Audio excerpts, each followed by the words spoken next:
Hello, good evening, and welcome everyone to our Stormwater 101 virtual town hall meeting. My name is Josh Cassio. I'm the communications coordinator for the City of Tampa's Mobility Department, and we're here tonight to give you an inside look at our stormwater team. That is, who they are, what they do, how they do it, and most importantly, the new proactive measures we're taking this storm season to ensure Tampa is more resilient than ever before. To go into depth into all of this is my expert panel here, led by Mobility Director Vic Bide, the Head of Stormwater Engineering, Yuan Lee, the Head of Mobility Operations, Brian Roger, and Stormwater Engineers, Jeff DeBosier and Alex Awad. They have decades of experience among them.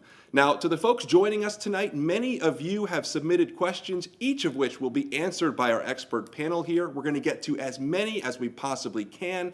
If for some reason one of your questions doesn't get answered tonight, we will work to respond to you as quickly as possible. The bottom line is we are here for you tonight. We want this to be educational, informative, and of course transparent as we head into storm season, because we know it's top of mind for everyone, us as well, and we want you to have the most up-to-date and accurate information. So with that said, let's begin our presentation and get a look into the stormwater team. And we're going to start at the very bottom here, the basic level. Our stormwater team is part of the city's mobility department, led by Vic Bide here, under the guidance of Administrator Gene Duncan and of course our great Mayor Jane Castor.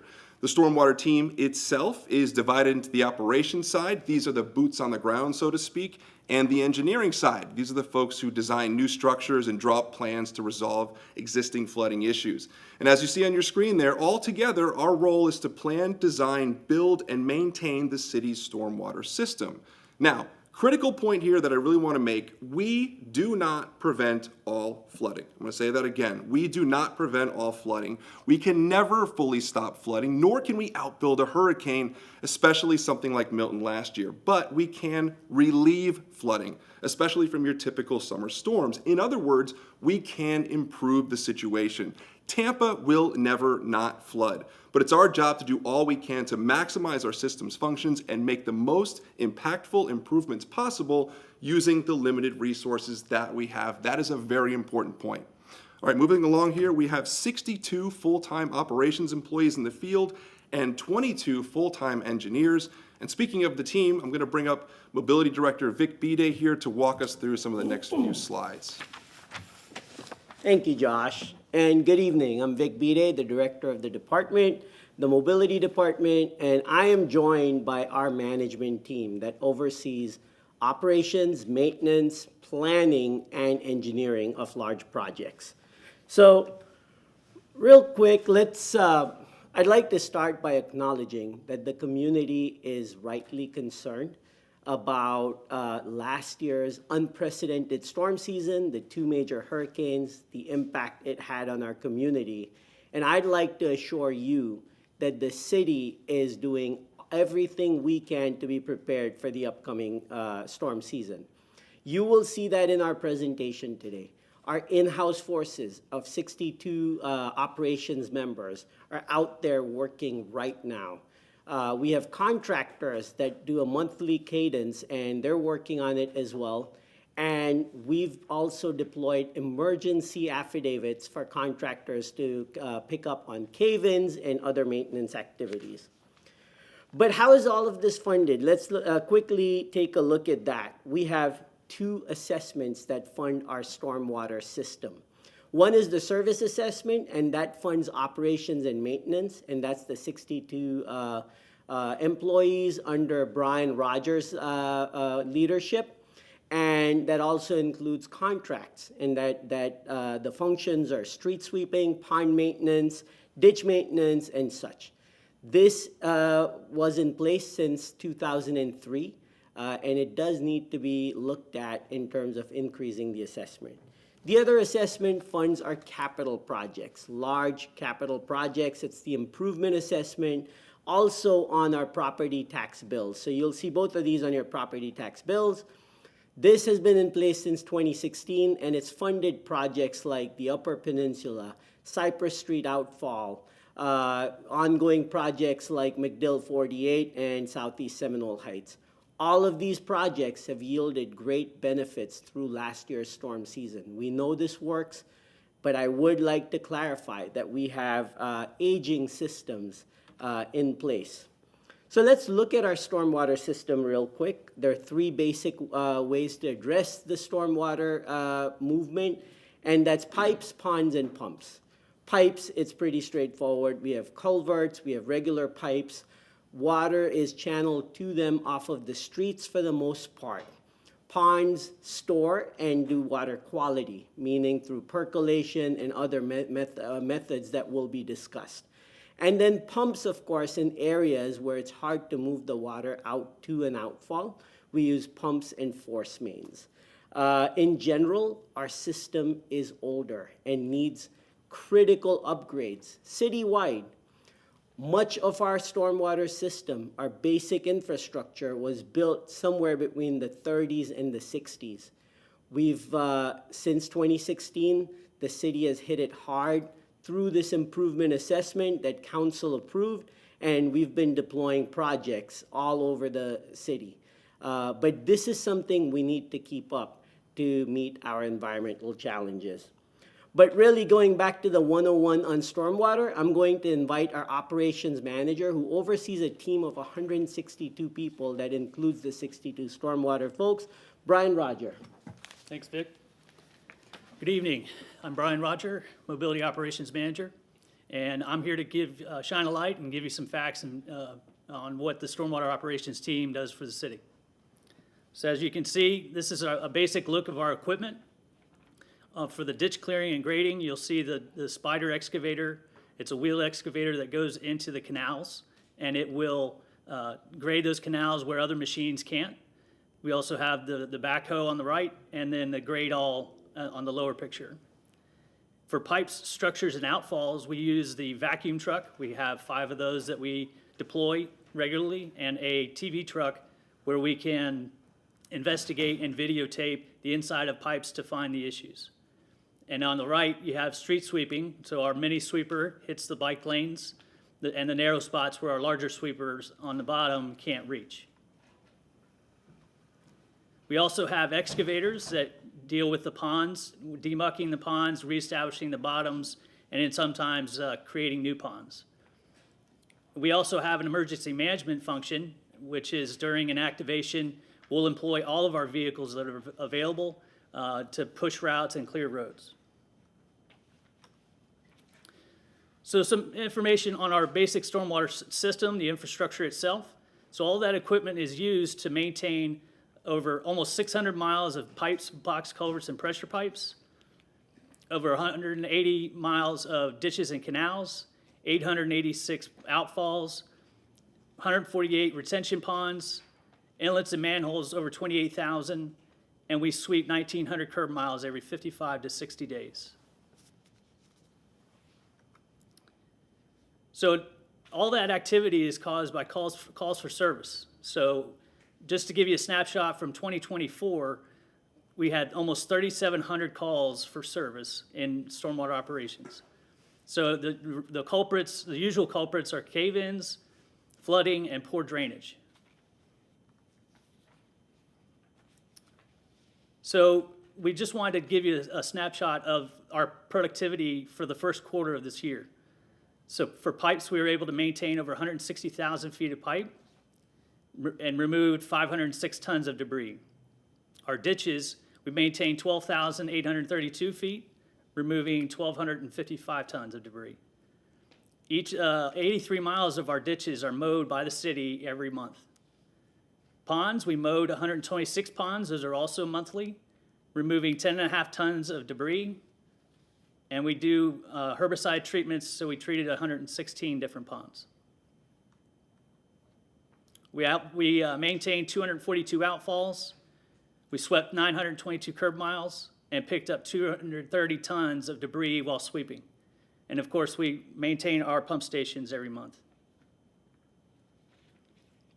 So coming up for work, where we're going to be located and working, is Terrace Park Civic Association, Drew Park, Palmacia West, Lowry Park Central, Midtown, Armenia Gardens, Wellswood Civic Association, McFarland Park, and University Square.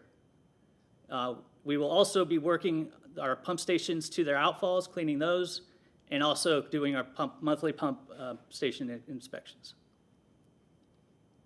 So getting to what we came here to talk about is improving our readiness. So with our generators, we're installing temporary generators at the pump stations. And right now we're retrofitting these pump stations to be able to accept those generators. That, as I'm told, is going to be done by May 1st. And then during the month of May, we will be testing those generators with the hookups and to be ready by June 1. We're acquiring permanent backup generators and additional equipment, which will be installed within 2 years. And $11 million in funding is already in place for that. We're also going to be transferring power to the generators proactively and manually before the storm gets to us.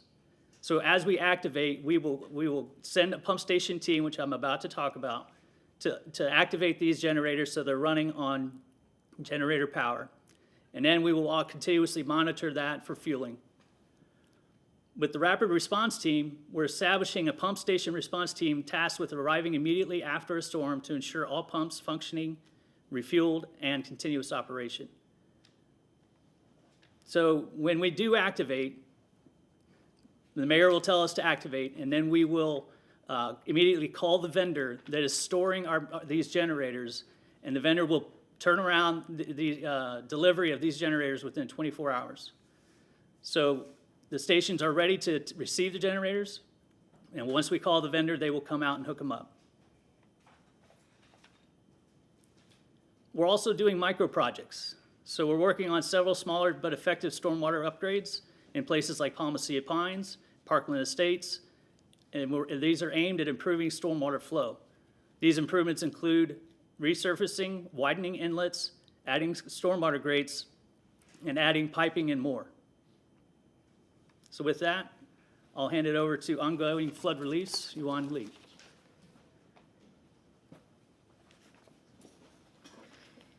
Thanks, Brian. A big shout out to our operations team. They have been working 6 days a week since March to get the city prepared for the rain season. So with a well-maintained stormwater system, some parts of Tampa still experience flooding, primarily due to inadequate drainage capacity or difficulty to drain. Since 2016, the city has completed several capital improvement projects, which provided much-needed flood relief for the neighborhood. And this slide listed a couple of those, plus a number of ongoing projects. And I do want to highlight that Southeast Seminole Heights and the Lower Peninsula project are being wrapped up very soon. So we anticipate much improved condition in the surrounding neighborhood.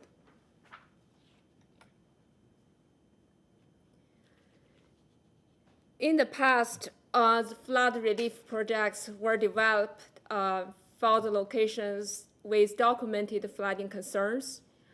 To better understand flood risks, a citywide watershed master planning effort is currently underway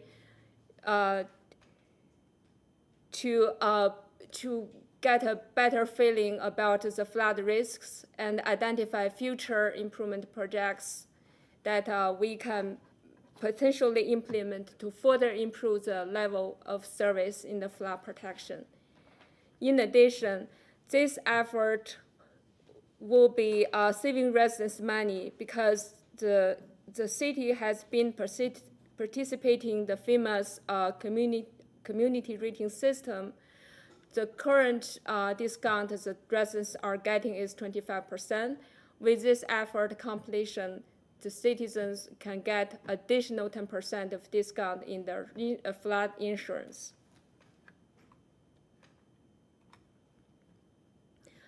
Also, it's important to understand the stormwater does not stop at the jurisdictional boundary. Good examples are in North Tampa area. Stormwater team visited North Tampa earlier this week in Forest Hills neighborhood and also the University Square neighborhood. Both of these basins go across both the county and the city, with the city being the downstream receiving stormwater from the county. So it's very critical for both agencies to work closely together on both operations, mainly pump station operations, and identify future regional projects.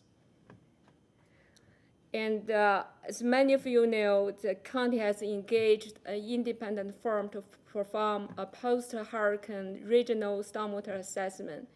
A number of neighborhood meetings are currently ongoing between April and May, started yesterday.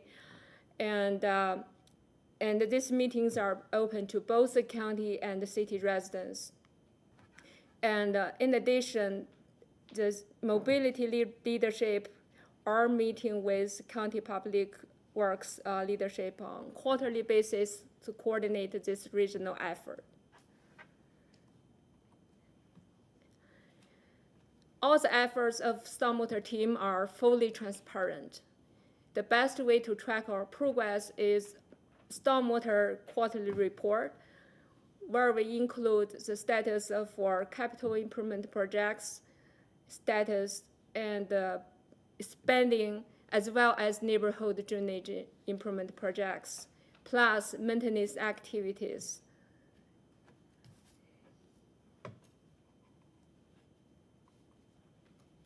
And you can track these reports online or scan the QR code here.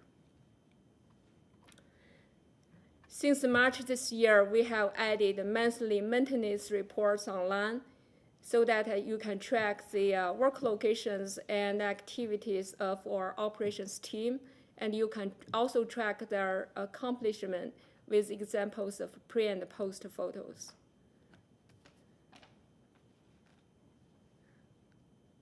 With that, I'm turning back to you, Josh.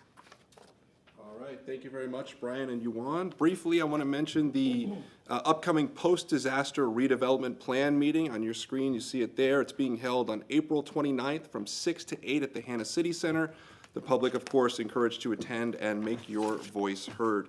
So, closing out the presentation, really that's a high-level look at who we are, what we do, and of course how we're preparing for storm season and how we're planning for the future, quite frankly.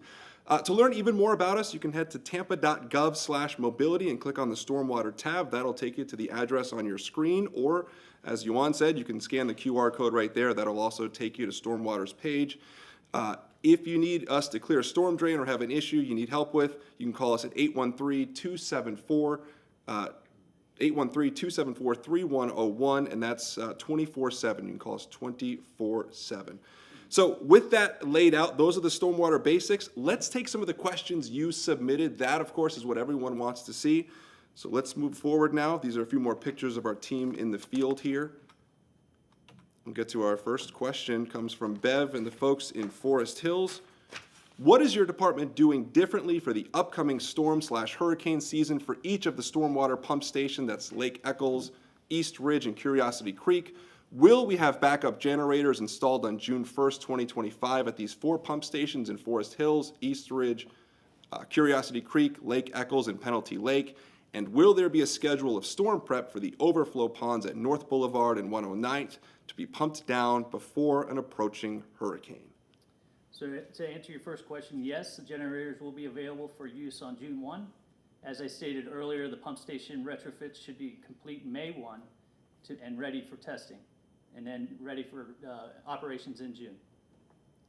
Second question, we will indeed pump down those locations as low as possible before the storm comes, as it's approaching, in order to create more capacity. However, they won't be completely dry.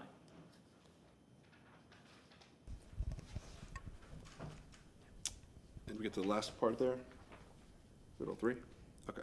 Let's move on to our next question. Comes from Richard in 33611, Kayla in 33616, and Alyssa in 33616. They all asked, what is being done to clear the storm drains, especially in and around South Tampa?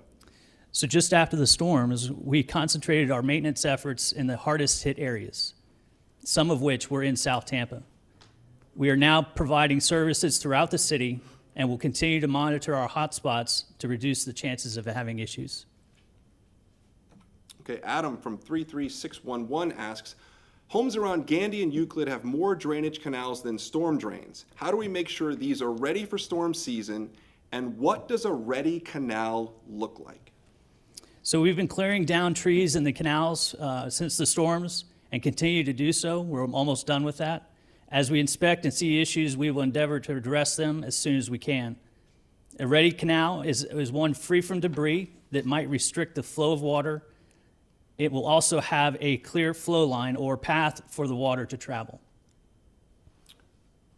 All right, Conrad from 33629 asks, why are we not installing check valves in the storm drain system to save our homes from flooding? And maybe for the people at home, explain what a check valve is.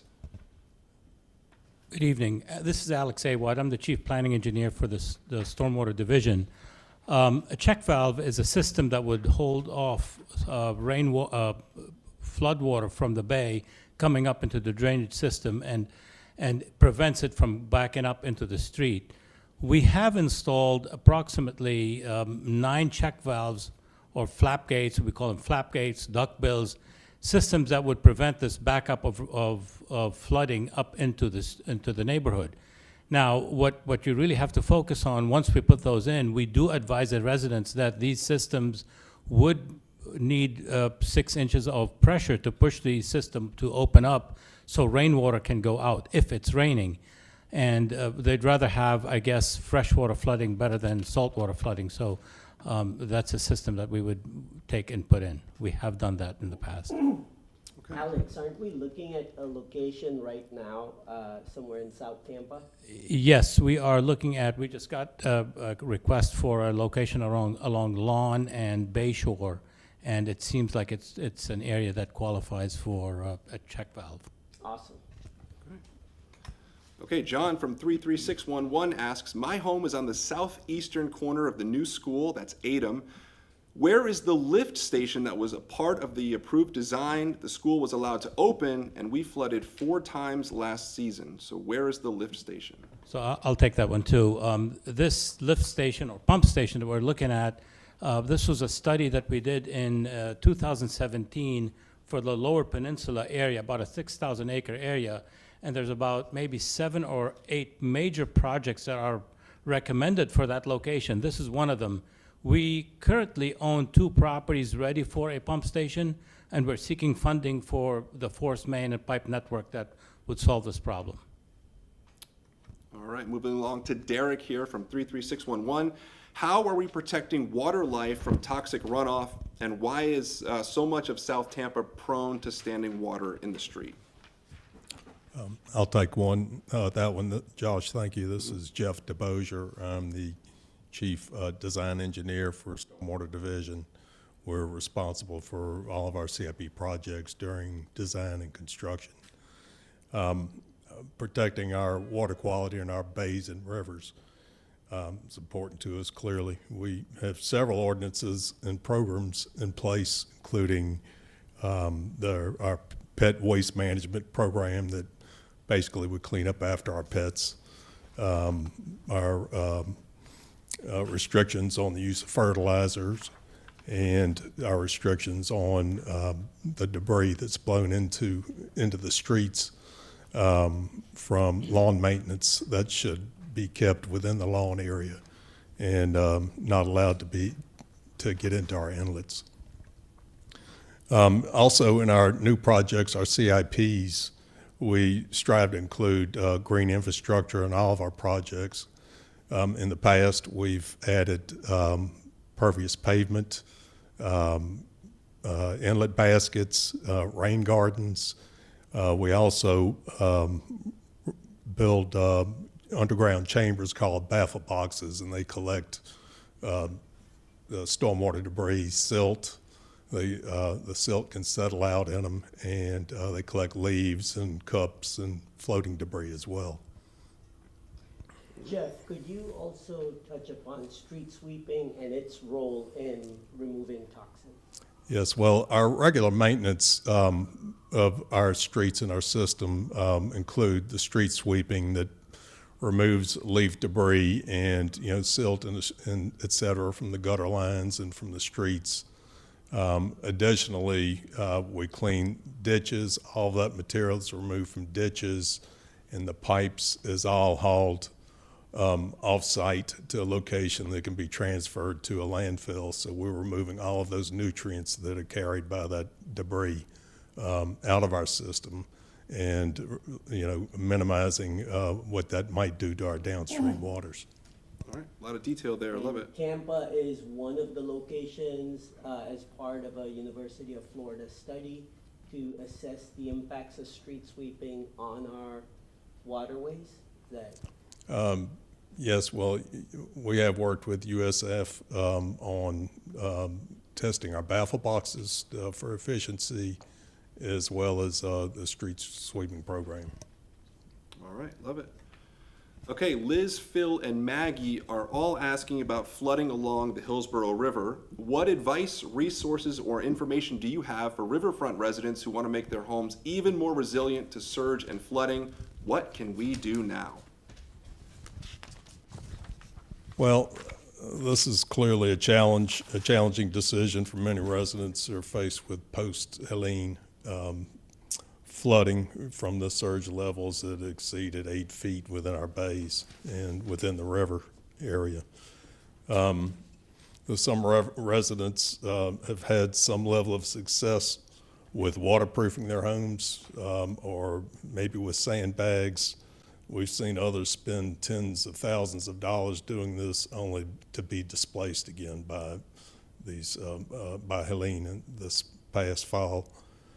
So our recommendation, since this is going to continue to be issues in the future, surge will also always be an issue along these coastal areas, is to focus whatever resources you may have available to try to get your homes raised or rebuild and get them above that FEMA coastal flood level.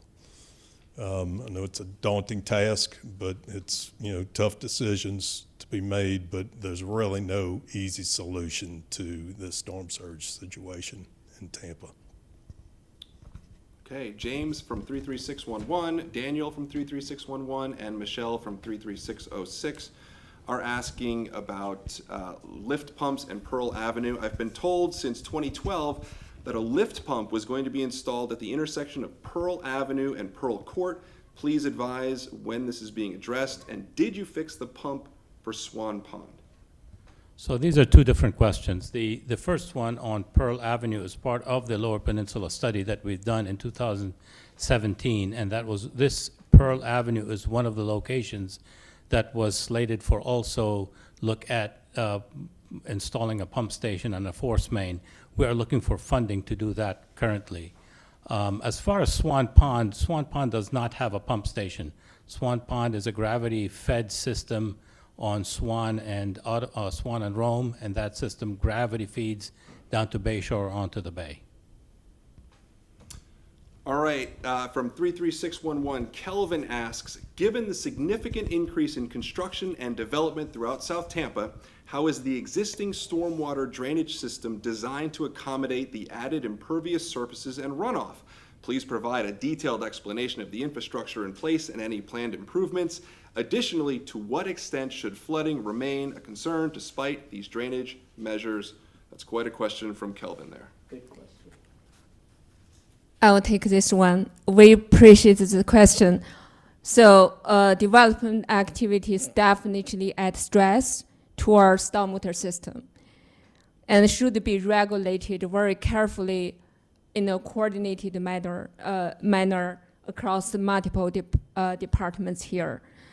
For stormwater, our team has been revisiting our technical standard and will most likely recommend more stringent criteria to limit these activities.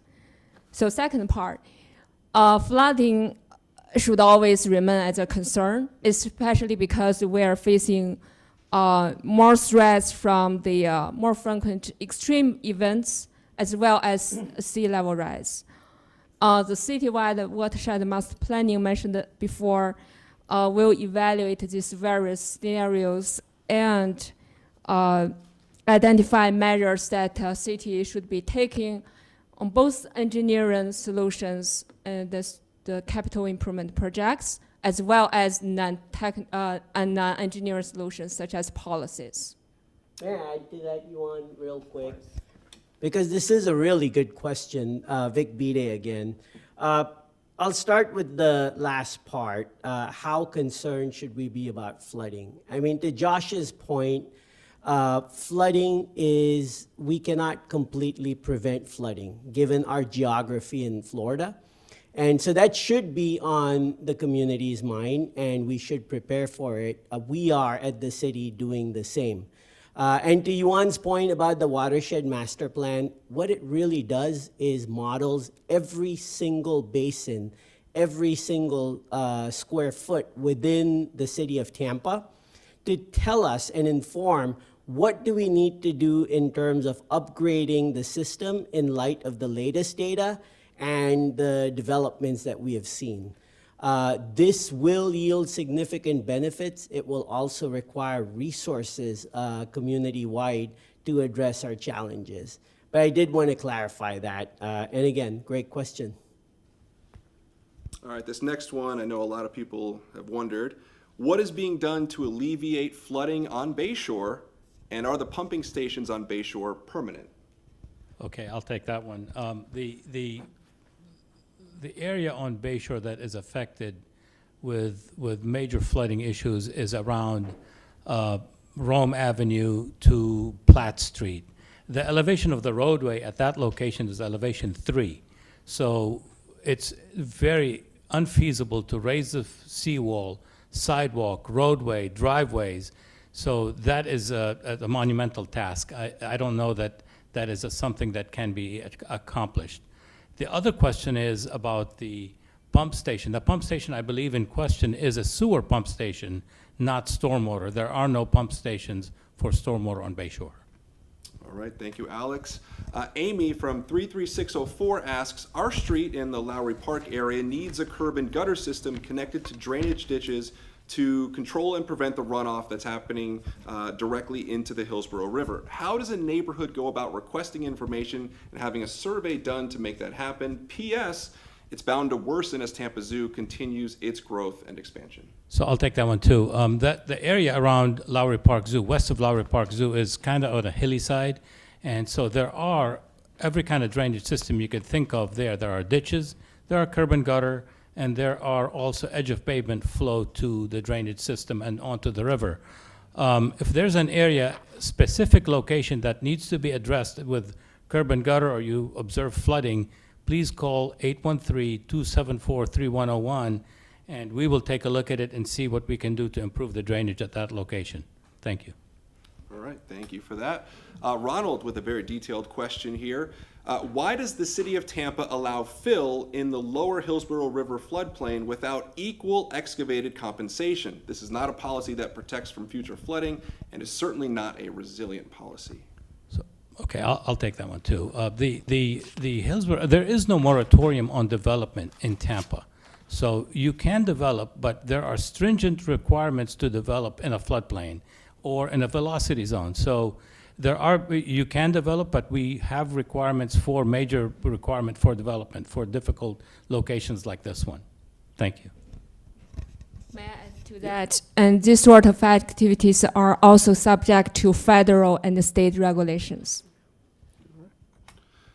Mel has several questions here. How is Tampa working to resolve water damage caused by Hurricanes Hilton and Helene? Approximately how many individuals are working on the issue? Does this include government employees? What progress has been made thus far to address the issue? What is the end goal for the resolution of the issue? Have any policies or publications been created to address the issue or prevent an occurrence like this from happening again?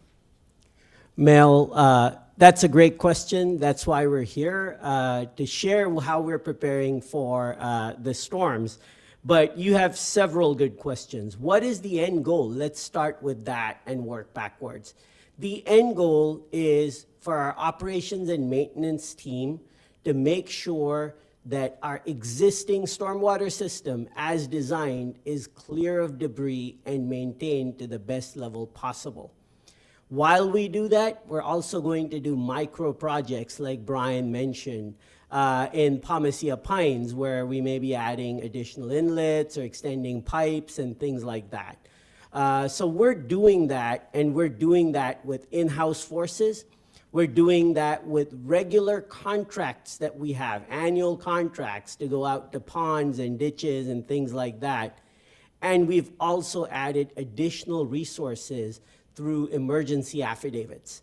To give you a couple of examples, just last week, Brian and I executed 2 emergency affidavits worth $2.25 million total, $1.25 million, to catch up on the large number of backlog of cave-ins that we've had, stormwater cave-ins throughout the city. Our crews are working on it, but we're going to get external support for it also. And then the other is using specialized equipment and cameras to clear out and jet line a lot of our piping systems, again, to augment our team, but to get even more done.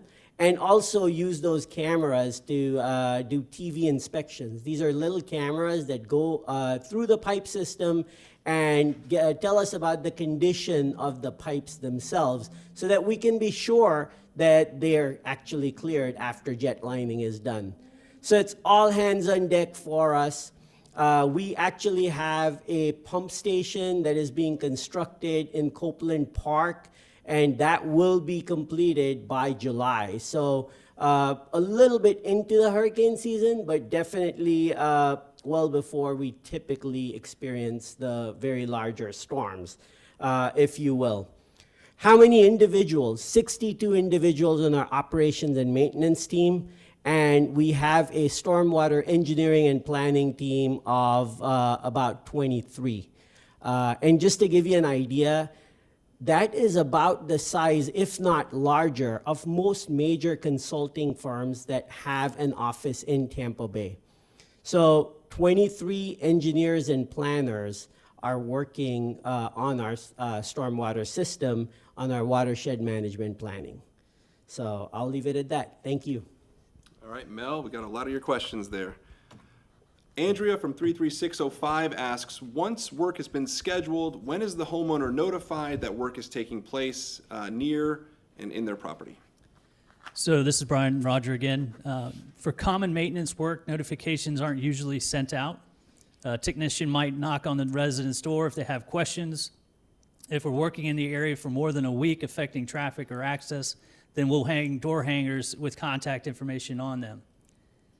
There's a very different process for capital projects. They're much more elaborate and detailed in their communication process. But if you have any questions when you see the crew, feel free to pull them aside and talk to them, and they should be able to answer your questions. And if not, call 813-274-3101. May I add to that, Brian? So real quick, Brian touched upon large projects. So very big projects like Lower Peninsula, we actually hire and require through the contractor's procurement, when we go through the contractor procurement process, that they have resources that will disseminate information, take in concerns, and on many occasions even put up specific websites for projects. So for the McDill 48 project, for example, in the Lower Peninsula region, this is just one example. The website is lpstormwater.com. That really stands for Lower Peninsula Stormwater.com. And it has resources like traffic updates, upcoming construction, benefits of the project, and other community resources as well. That's done for all large projects. And then for more in-house capital projects that are mid-sized projects, more than operations and maintenance, we have in-house design team, part of the 23 that we mentioned, and they will visit neighborhoods to give them updates on projects in their neighborhoods. One example of that is the Gulfview Stormwater Project, and Saad, our project manager, just attended Gulfview's annual meeting to provide them an update. All right. Danielle from 33611 asks, will the stormwater culverts that run north to south near West Bayview Avenue be cleaned out? They're full of debris from the hurricane, and we flooded from that overflowing onto the street. Well, Danielle, I hope you're pleased to hear this, but last April we did some ditch grading on Clark, Bay Vista, and Bayview, totaling almost 1,100 feet of ditch, removing 167 tons. So right now we have 4 work orders for ditch grading in the area, and we'll look to include this location in one of those work orders. All right. Okay, Lane asks, are there any plans to help Port Tampa City with their stormwater? Half of my neighborhood flooded with the last 2 hurricanes. So I'll take that question. Lane, the area of Port Tampa City is between, I would say, around Inner Bay all the way down to MacDill Avenue, MacDill Air Force Base. That area is low and it has some drainage challenges. And we will look at part of our Lower Peninsula study, what can we do to improve the drainage at that location. Okay. Jean asks, why does Martinique Avenue near the park always flood after every rainstorm? Is the sewer drain broken or collapsed? So Martinique and West Davis is an area that has elevation of roadway that it's around 4.5. You will see when the tide is high during summer rains, you will see tides of 3.1, 3.3. With the rainfall event, you could see some flooding on the intersection where the drains are. We will look at it also internally with our team to look at if there are barnacles in the outfall location and see what we can do to improve the system. But normally, when you have a road that's elevation 4.5, you will notice some flooding on the street. Okay, another question we've been hearing a lot. Will the proposed drainage project on Howard Avenue help Palmacia Pines? I'll take that one, Josh. Yep. Yes, our intention is to solve everything that we can within Palmacia Pines. We do have limitations on resources, or mainly funding, but our team is hard at work trying to see what they can do for both Parkland Estates and Palmacia Pines. We have work that just is wrapping up there as well. All right, Tania asks, how are we handling the blowing of yard waste down our stormwater drains? That's an important question. Brian, you want to take that? Yeah. Go ahead. We all know that that is illegal. You're not supposed to blow your yard waste out into the road. But with our street sweeping program, we can pick up a lot of debris, hopefully before it does drain into the drainage system. And if code enforcement does witness the event, they can cite the owner of the home. But otherwise, I would encourage everyone to encourage their neighbors to not do that. I would just add the city will continue messaging as well, reminding people not to blow stuff down the drains. Yeah, and to emphasize Brian's point, as community members, please do talk to your neighbors about this. Oftentimes, we see yard waste either from community or contractors. So you've got a lot of yard contractors out there doing work during certain times of the year. And we do put out a lot of messaging through our social media and all. So please do share with the community. Thank you. Sure. And if you were watching at the beginning of the show, of this presentation, you'll see that we were digging out all organic material off of a grate. So that's what flows into our systems, and you can help prevent it. All right, our last submitted question here comes from Stephanie at 33616. What can residents do to support stormwater services? Yeah, thanks, Josh. If I could take that. And Stephanie, this is a great question. I mean, the short answer is do what Stephanie does. Advocate, educate yourself on what the issues are.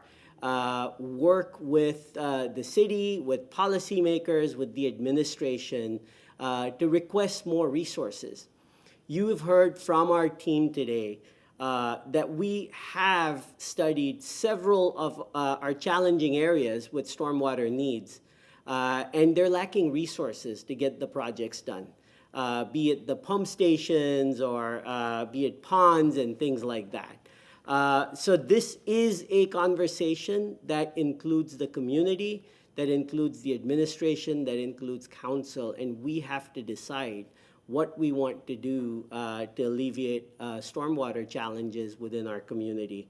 On our end, we're committed to keep doing what we do and up that as needed to address our challenges. Our hope is that this year, this season, isn't as severe as last year, but we're going to be prepared for the worst. I think that was our last question. Yep. I think, so if I may, I just want to highlight a couple of things and repeat a few items. Again, in line with the theme of Stormwater 101.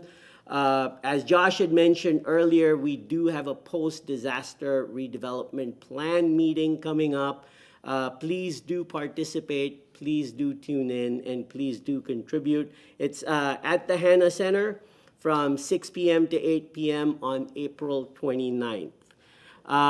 The other thing I want to mention again is that we have a lot of questions online as well.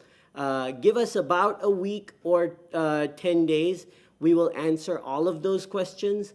We will post the answers on our website. That website is going to be tampa.gov/mobility. That's the same landing page where you can find our monthly maintenance reports that Brian and his team put out. What neighborhoods did we work on? What neighborhoods we're going to the next month? And before and after pictures of the work done. And of course, we also have additional information on the Stormwater Division's website, and that is tampa.gov/mobility/stormwater. We've got quarterly reports, we've got project information, all kinds of resources. And that number again to call for stormwater concerns, for questions, for requests for service, it is 813-274-3101. 813-274-3101. We work 24/7. During business hours, 8 a.m. to 5 p.m., it's our city team that works on it. We also have an after-hours call center. Again, your customer experience relative to calling that number is not going to be different. We're also working with our emergency management folks and our communications team to streamline how flooding or any kind of stormwater challenges can be reported during emergencies. So when we activate the Emergency Operations Center, we've learned from the past that, we've had a couple of different numbers that the community is not clear about what to call. We're going to streamline that. We will have one number, more on that soon. But I know that our emergency management folks are working on it with our neighborhood affairs and communications folks as well. And to wrap it up, I just want to highlight again that our team is working diligently. We're going to be ready for these hurricanes. We're going to be prepared for power outages and have generators at all of our pump stations available to do their job.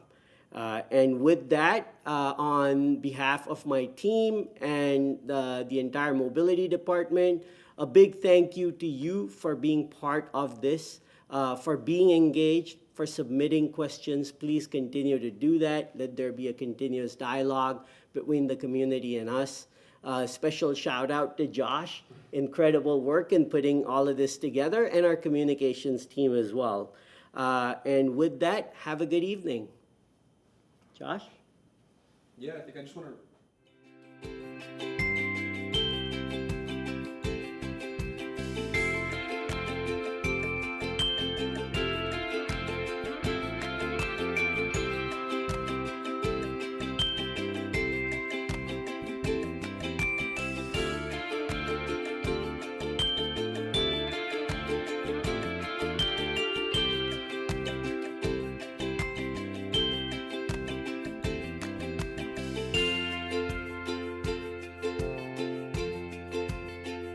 cigar industry.